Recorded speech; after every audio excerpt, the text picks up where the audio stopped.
Amor fati, love of one's fate. What does that mean? What is love? Liber Module left an interesting comment on my previous video, where he sort of deconstructs what we mean when we say love. Loving something could be a matter of taste, i.e., I love chocolate, or I love, redheads or something like this. I desire them. Or it could be simply that I love something for what it is. I love it as it is. I don't love it for its attributes. I just love it because I love it. Human love works that way in many cases. Like, as I mentioned before, parental love tends to work that way. Regardless of what my kids do, I, tend to love them. That's, I think, common among humans. People love their countries for reasons like that. You find the worst, third world dump you can imagine, and there are plenty of people who are probably quite patriotic about, being of that nation. That's an interesting sort of love, isn't it? It's love with a lot fewer conditions placed on it than, say, love of things that you want to possess. And I think Liber Module was sort of hinting at that, all the different ways in which you can love things. So what does love mean? And on the other hand, what does fate mean? Well, we usually use fate, in our case, how did your life end up? But I would say fate in an interesting sense depends on what your view of the universe is. If you sort of cleave to a deterministic view of reality, then fate is simply that which has happened and that which will happen. There's really nothing else to it. There's nothing else to your fate than that. The specifics of it are more or less irrelevant. And that's a deterministic view of fate in and of itself. But love of fate implies that your fate may be not so much predetermined, but deterministic. But you still have the option of loving it or not loving it. What's the point of having amor fati if you can't act on it? If you simply can't do that? Matthew Shute raised an interesting point. He said, "What if I have brain damage or some sort of problem with my glands or whatever that causes me to be in a constant state of rage and hatred all the time? How can I do that?" Well, there's a kind of a psychological game that ends up being played there, and that's why I say that this isn't something that one would proselytize for. You wouldn't actually go out and say to somebody else that you really should love your fate. It's just me in the privacy of my own thoughts. What am I going to make of my own fate? What is my evaluation of my fate? Or not even so much evaluation. How am I going to relate to that which is my fate? That which has happened and that which will happen. I don't really see how we can alter either one. Can I alter what will happen? Can I alter what has happened? I can't imagine any way that you could actually do that, because if I alter it, then it's not what will happen. But that assumes, of course, that you take a sort of deterministic view of things, but really, that which has happened and that which will happen seems to be sort of that which I cannot control. Again, I mentioned yesterday Epictetus. There is that which I can control, that which I can't control. I would assume that your fate is that which you can't control, something that is beyond the capacity of your ability to control. If you can't control it, I would say that it's kind of, in terms of one's will, it's kind of value neutral. It's just that which will happen, that which has happened. My input is irrelevant in that sort of paradigm. However, that which happens, one would assume, is happening to something. Nothing happens just as a happening independent of everything else. It's all part of some sort of, causal chain or some sort of universal canvas on which determinism plays itself out. It's not as though that which will happen just, has any way of happening independent of everything else in the universe. It has to happen to somebody. It has to happen to something, that which will happen, or that which has happened. It's a bizarre sort of thing when you're trying to sort of determine what actually the present is in relation to the past and the future, but that's precisely what Amor Fati, I think, is trying to do. Again, you're just placing yourself in the moment of becoming, eternal becoming. Pyro 314 is always talking about his information stream. I find that a very apt metaphor. And the information stream is that which is going on that I perceive. It's all the stuff that is relayed to me and interpreted and, I guess, in certain ways distorted or maybe distorted by my senses and by my perceptions and by my memories and by my biases and all this kind of thing. So there is, even in a deterministic universe, something is perceiving what's happening. Something is on the receiving end of that which happens. Or has happened. That's the kind of thing that I would refer to as one's fate. The things that just sort of are taking place independent of your input. They're still taking place, and they're happening to you. If it's your fate, that is. My fate really may have nothing whatsoever to do with what's taking place in another solar system. It's still going on, but it's not really my fate. It has no effect on me. I guess it could in some sort of butterfly effect-ish way. But in terms of my view of my reality, I would say that it would play a very small part. So even in a deterministic universe, there's a value perception in there. And there's love and aversion in there. There's suffering, which one would presume is that which you don't want to happen, and that which you push away from yourself. And then there is love, which is that which you draw to yourself, or at least don't shield yourself from. That radical openness that the existentialists talk about. So in terms of that, in terms of, say, that which has happened and that which will happen, it's an interesting thing. What would be the reason, say, for horror fati, hating your fate? I suppose that one could say, okay, I feel better hating my fate because it's important to me to, as it were, go down fighting. It's important to me to, after the U-boat has sunk my ship, that the last thing that the U-boat sees as I go under is my finger above the surface of the water. That's, and I'm not trying to cheapen that. I understand that that has value. That can actually mean something to some people. And in a bizarre kind of sense, horror fati in that case becomes amor fati, because your life kind of played itself out under the circumstances, in the context of things that you can't control. It played itself out in the right way because you got a chance to say fuck you to the guy that did you in, and that is apparently what's important to you. Amor fati ends up casting quite a broad net.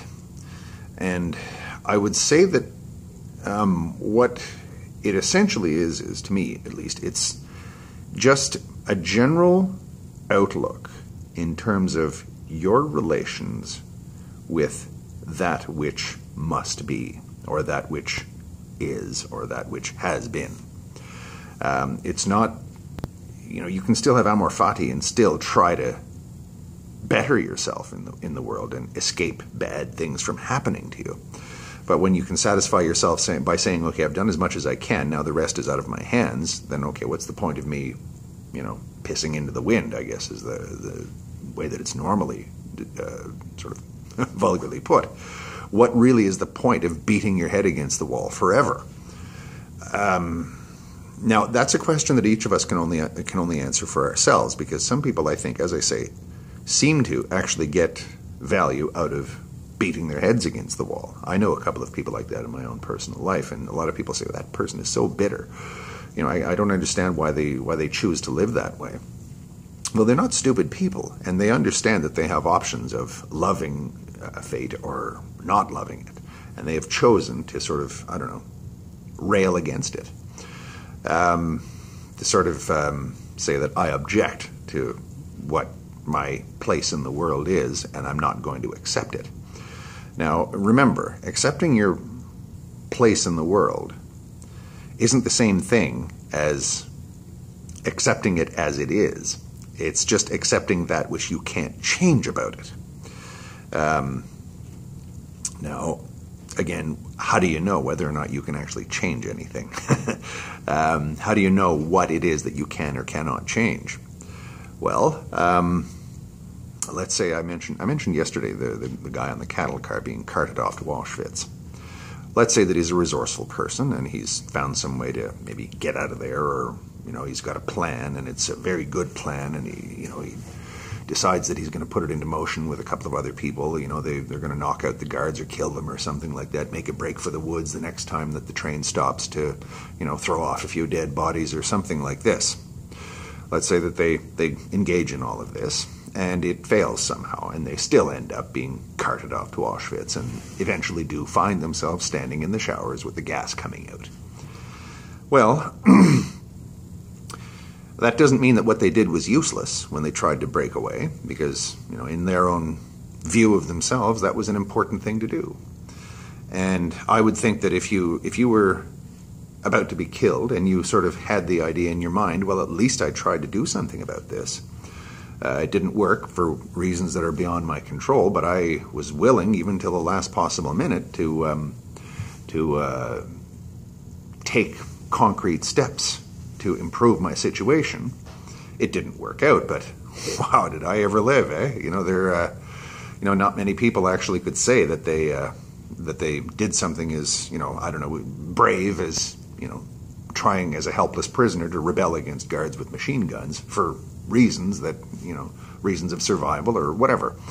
I would say that trying to improve your life really shouldn't be contingent upon success or failure. That's kind of the karma yoga thing, right? It's where you just act because acting in and of itself, it seems to be an imperative in this life.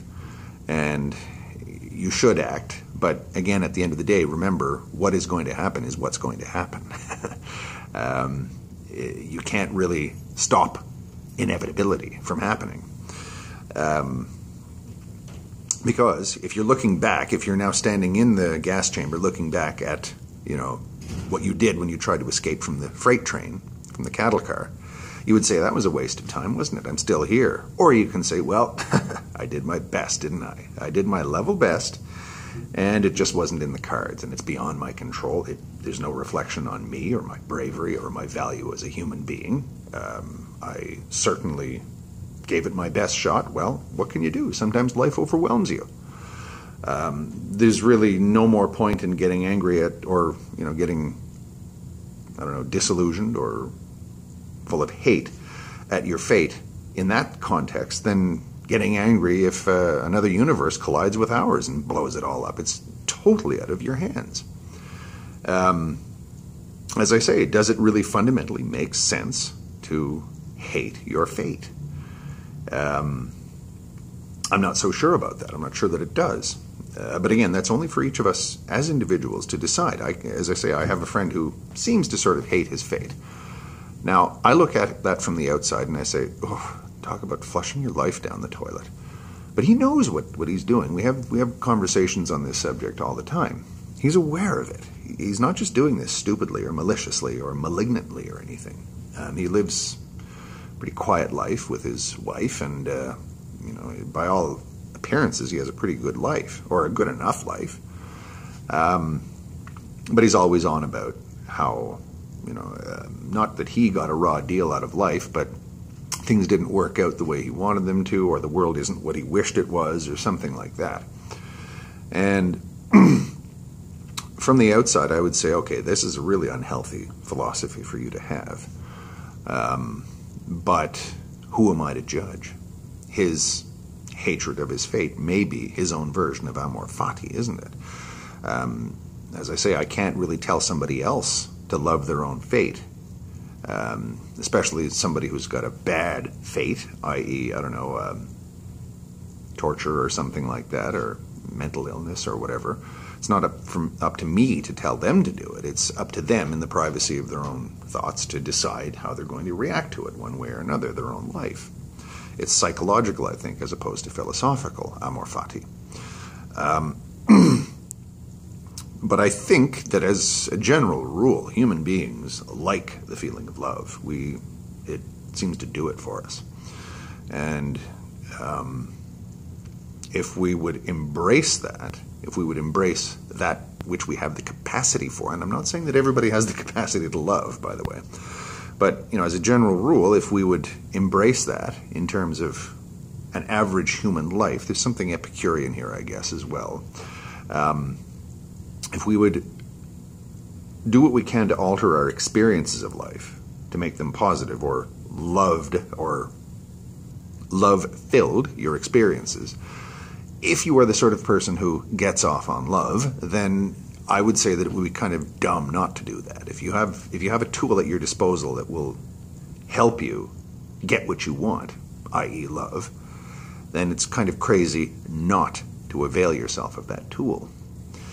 But that assumes, of course, that you are interested in the idea of love in and of itself. Not everybody is.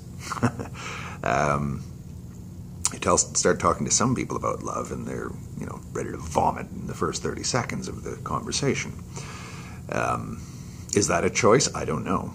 I've never really seriously considered that. But as I say, long conversations with people who seem to actually dislike the world and the universe and everything tend to go in that direction, especially the tenacity with which people will cleave to these points of view. These sort of, I wouldn't call them negative points of view, but I guess rebelling against fate type point of view. You'd think that rebelling against the inevitable is crazy, which it may be, or even stupid. But if it were really that stupid, how could somebody consciously do it? If you know that fate is inevitable, that what is going to happen is going to happen, and yet you rebel against it anyway in full knowledge of its own futility, then presumably there is some utility to that. You are actually gaining something out of horror fati, right? Otherwise, one wouldn't do it. Unless, of course, you're saying that it's not really up to me. But I would posit the view that it is up to you, that you have the option of loving things and you have the option of hating things. That, I think, is the ultimate sort of choice. It's not so much evaluation, it's just a way that you choose to respond to that which is completely out of your hands. Not a prescription, by the way. This is just a technique. I can't say that enough. I'm not telling anybody else to do this. I'm not going to go to a refugee camp in Rwanda and say, oh yeah, well, just love this and everything will be wonderful. No, I'm just saying that it might be a tool that, should I ever find myself in a similar circumstance, may avail myself of. And I can actually at least imagine being able to do that. But again, like most other philosophies, and I would just say the opposite is true as well. You have to work at your hates, or else they wear off. Love, I think, has to be worked at as well. Anything that's sort of all-encompassing and sort of all-embracing, I think, is something that we as humans have to kind of work at. We have to actually consciously do it. I think we have to consciously sort of maintain whatever emotion or whatever reaction we choose to have with the world, or with our place in it, our fate. Evaluating your fate, or not just evaluating it, but reacting to it in any way at all, liking it or disliking it, requires some input, even in a completely deterministic universe.